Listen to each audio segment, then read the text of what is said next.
Hey guys, இன்னைக்கு நாம இந்த ரிச்மண்ட் டாட்டர் சீரீஸ்ல 13வது பாகத்தை பார்க்க போறோம்.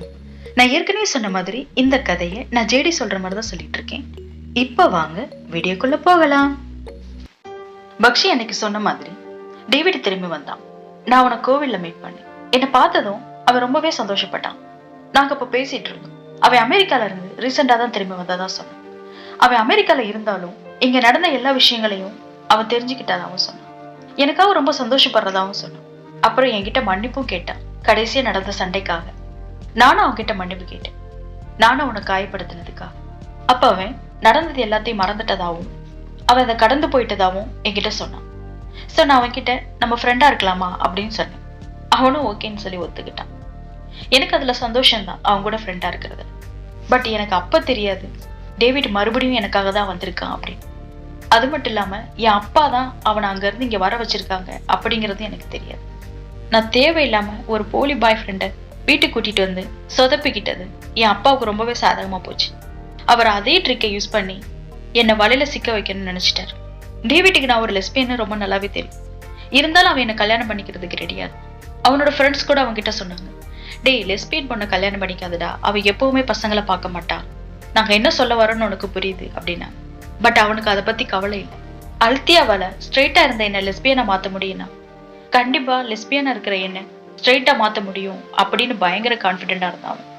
ஜேடி இப்பவும் பொண்ணாதானே இருக்கா, நிச்சயமா அவளோட பிசிக் என்னை ஏத்துக்கும், என்ன தேடும், நான் அவளை காதலிக்கிறேன், என்னால நிச்சயமா ஆல்தியாவுக்கு ஜேடியை விட்டு கொடுக்க முடியாது அப்படின்னு அவன் ஃப்ரெண்ட்ஸ் கிட்ட அவன் சொன்னான்.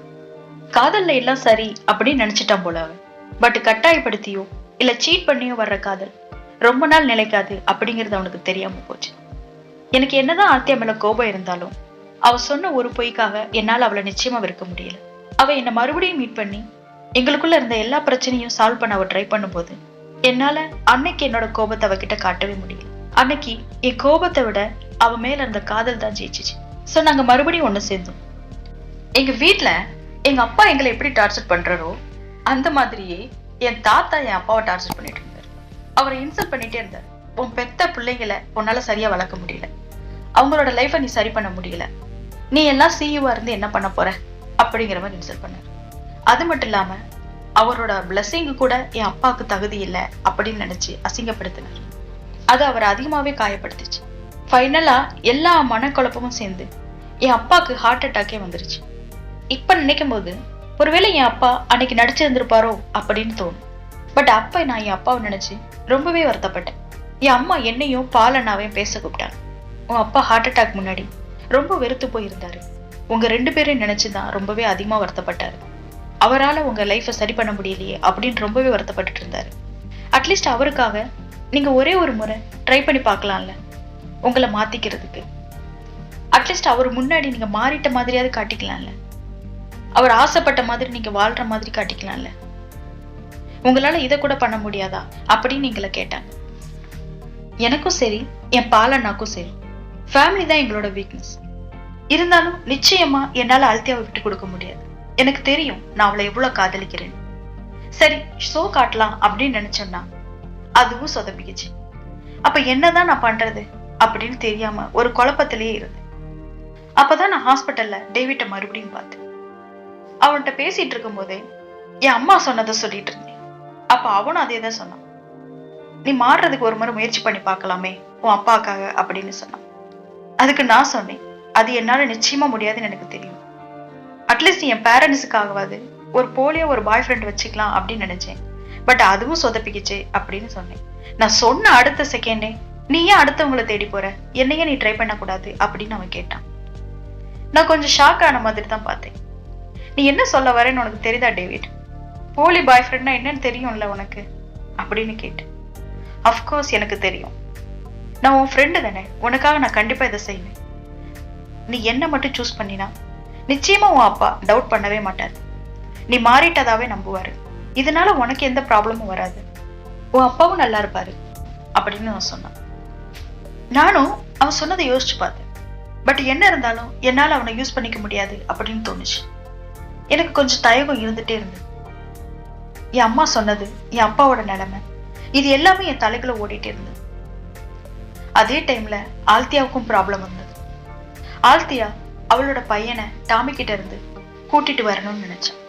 அதனால போலீஸ் கூட்டிட்டு டாமி வீட்டுக்கு போய் பார்த்தான். பட் அதுக்குள்ள அவன் அந்த குழந்தைய கூட்டிட்டு வேற எங்கேயோ போயிட்டான்.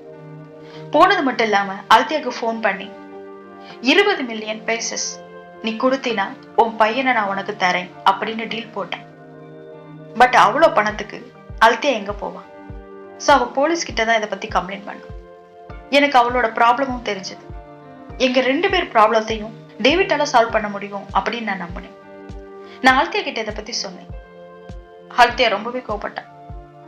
கண்டிப்பா முடியாது, என்னால அவனை உன் லைஃப்ல திரும்ப கொண்டு வர முடியாது, ஒன்னு அவன்கிட்ட என்னால நெருங்க விடவே முடியாது அப்படின்னு சொன்னான். எனக்கு புரிஞ்சது அவ பொறாமப்படுறேன். இது பொறாமப்பட வேண்டிய நேரம் இல்லை அல்தியா. உனக்கு உன் பையன் வேணும். உன் பையனை பத்தி முதல்ல யோசி. உனக்கே தெரியும் நான் அவனை காதலிக்கவே இல்லை. நான் ஒத்துக்கிறேன், இந்த விஷயம் எனக்குமே கொஞ்சம் ஈஸி கிடையாது தான். பட் இருந்தாலும் நமக்கு நம்ம ஃபேமிலி வேணும் இல்லையா, அதுக்கு இது நம்ம பண்ணலாம் அப்படின்னு நான் சொன்னேன். நம்ம இதனால எதையுமே இழக்க மாட்டோம், என்னை நம்ப அல்தியா அப்படின்னு சொன்னேன். பட் அதுக்கு அல்தியா, சாரி ஜே, என்னால இதை நிச்சயமா அலோவ் பண்ணவே முடியாது. என் பையன் கிடைக்கிறதுக்கு நான் வேற வழியை பார்த்துக்கிறேன். பட் என்னால ஒன்னும் அடமானம் வைக்க முடியாது அப்படின்னு சொன்னான். பட் அவளால அந்த முடிவுல ரொம்ப நாள் ஸ்ட்ராங்கா இருக்க முடியும்.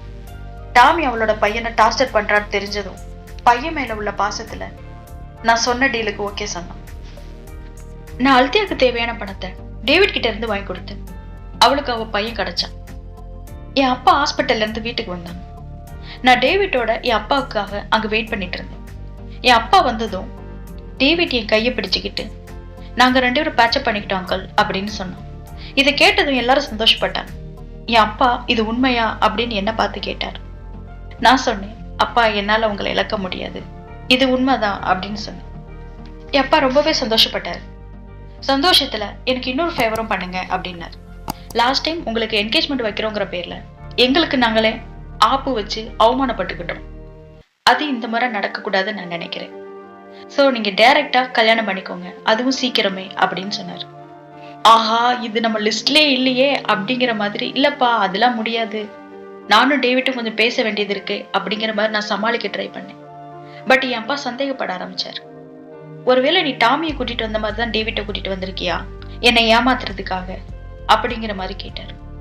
உடனே டேவிட் சொன்னான், இல்ல அங்கிள், அப்படிலாம் ஒண்ணும் இல்லை, நாங்களே இதை பத்தி யோசிக்கணும்னு தான் இருந்தோம். 1 or 2 monthsல நாங்க கல்யாணம் பண்ணிக்கிறோம் அப்படின்னு வார்த்தையை விட்டுட்டான். எனக்கு டேவிட் சொன்னது பிடிக்கலனாலும் என்னால அந்த இடத்துல அதை மறுத்து பேச முடியல. சோ ஆமாங்கிற மாதிரி மண்டையை மட்டும் ஆட்டினேன். அப்புறம் எல்லாரும் போன பின்னாடி நான் உன்னை என் பாய் ஃப்ரெண்டா மட்டும் தானடா நடிக்க சொன்னேன் அப்படின்னு கேட்டேன். அதுக்கு அவன் சொன்னான், நடிக்கிறது நானும் பின்னாடி, பாய் ஃப்ரெண்டா நடிச்சா என்ன, ஹஸ்பண்டா நடிச்சா என்ன, நாம முடியாதுன்னு சொல்லியிருந்தா நிச்சயமா உன் அப்பா டவுட் ஆயிருப்பாரு, அதான் நான் அப்படி சொன்னேன். எல்லாம் நடிப்பு தானே ஜே, உனக்கு எப்ப பிடிக்கலையோ அப்ப சொல்லிடு, நம்ம மேரேஜை பிரேக் பண்ணிக்கலாம், உனக்கு நான் டைவர்ஸ் கொடுத்துட்றேன், இதனால என்ன ஆயிரப்போகுது அப்படிங்கிற மாதிரி கூலா சொன்னான். அவன் அப்ப சொன்னதும் நானும் ஒரு ஆடு மாதிரி மண்டையை ஆட்டி நம்பிட்டேன். பட் எனக்கு அப்ப தெரியாது இது எல்லாமே டேவிட்டும் அப்பாவும் சேர்ந்து பண்ற பிளான்னு. அன்னைக்கு நைட்டு நான் அல்தியாவை பார்க்க போனேன். அப்ப அங்க அவளோட பையன் கியூட்டா தூங்கிட்டு இருந்ததை பார்த்து எனக்கு அவனை பார்த்ததுமே ரொம்ப பிடிச்சிருந்தது. நான் சொன்னேன், உன் பையன் ரொம்ப கியூட்டா இருக்கான் அப்படின்னு. அவ சந்தோஷப்பட்டான். ஜேட், உன்கிட்ட ஒன்று சொல்லட்டுமா, இப்ப நான் ரொம்பவே கம்ப்ளீட்டா ஃபீல் பண்றேன் ஜேட். எனக்காக நீ இருக்க, என் பையன் இருக்கான், ஐ ஃபீல் சோ கம்ப்ளீட் அப்படின்னு. நானும் சொன்னேன், ஆமா நாம இப்ப ரொம்பவே முழுமையா இருக்கும், ஒரு குடும்பம் மாதிரி அப்படின்னு சொன்னேன். அப்புறம் காலையில வீட்டுல நடந்த விஷயங்களை சொன்னேன். அதாவது டேவிட்டை மேரேஜ் பண்ணிக்க போறத பத்தி சொன்னேன். அவளுக்கு அது சுத்தமா பிடிக்கல. இதெல்லாம் நம்ம டீல்லையே இல்லையே, அப்ப நீ ஏன் ஒத்துக்கிட்ட? ஜேட், நான் சொல்றதை கேளு, எனக்கு என்னவோ இந்த டேவிட் மேல சுத்தமா நம்பிக்கையே இல்லை, உன்னை இழந்துருவணும்னு எனக்கு ரொம்பவே பயமா இருக்கு அப்படின்னு சொன்னேன். பட் நான் அவளை சமாதானப்படுத்தி, நிச்சயமா நீ என்னை இழக்க மாட்டே அல்தியா, நான் உன்னைதான் காதலிக்கிறேன், நான் எப்பவும் உன்னை என்னை இழக்க விட மாட்டேன் அப்படின்னு சொல்லி நான் அவளை சமாதானப்படுத்தேன். அப்புறம் நான் ரூம்ல அவளோட பையனோட துணியை மடிக்க ட்ரை பண்ணிட்டு இருந்தேன். அப்ப அல்தியா உள்ள வந்தான். வேகமா என் கையில இருந்த துணியை பிடிக்கிட்டு, நீ உண்மையிலேயே பிரின்சஸ் ஜேட் தாமா, ஒரு துணியை கூட உனக்கு எப்படி மடிக்கணும்னு தெரியல அப்படின்னு சொல்லி எனக்கு கிண்டல் பண்ண. அதுக்கு நான் சொன்னேன், அது ஏன் தப்பு இல்லை அல்தியா, நீ எல்லாத்துலயும் பர்ஃபெக்டா இருக்க, அதனாலதான் நான் உன் கண்ணுக்கு அப்படி தெரியுறேன் அப்படின்னு சொன்னேன். அப்ப அல்தியா கொஞ்சம் ஃபீல் ஆகி சொன்னான், அது உண்மை இல்ல ஜெய், என்னாலதான் உன்னை போக விடாம தடுக்க சரியான காரணத்தை கண்டுபிடிக்கவே முடியலையே அப்படின்னு சொல்லிக்கிட்டே என்னை வந்து ஹக் பண்ணிக்கிட்டான். அப்புறம் சொன்னான், இங்க பாரு ஜி, எனக்கு எப்பவும் கால் அண்ட் மெசேஜ் பண்ணிக்கிட்டே இருக்கணும். அப்புறம் முக்கியமா அந்த டேவிட்டோட கையை என்னை பிடிக்கவே கூடாது. உன் அப்பா அவன் பக்கத்துல இருந்தா கூட நீ அவன் கையை பிடிக்கவே கூடாது, ஓகேவா அப்படின்னு என்ன கேட்டேன். அவ பொறாமப்படுறான்னு எனக்கு புரிஞ்சது. பொறாமப்படும் போது அல்தியா ரொம்பவே கியூட்டா இருப்பான். நான் அவகிட்ட சொன்னேன், நீ ரொம்ப கியூட்டா இருக்க பொறாமப்படும் போது அப்படின்னு. அப்புறம் நான் அவளுக்கு ப்ராமிஸ் பண்ணேன், நிச்சயமா நான் உன் கையை மட்டும்தான் பிடிப்பேன் அல்தியா அப்படின்னு. உடனே அவ கேட்டேன், அப்ப கிஸ் அப்படின்னு. அஃப்கோர்ஸ் அதுவும் உன் கூட மட்டும்தான் அப்படின்னு சொன்னேன். அதுதான் நாங்க சந்தோஷமா இருந்த கடைசி. அதுக்கப்புறம் அப்படி ஒரு அழகான நாள் எங்களுக்கு அமையாதா அப்படிங்கிற ஒரு ஏக்கம் மட்டும்தான் எங்களுக்கு இருந்தது.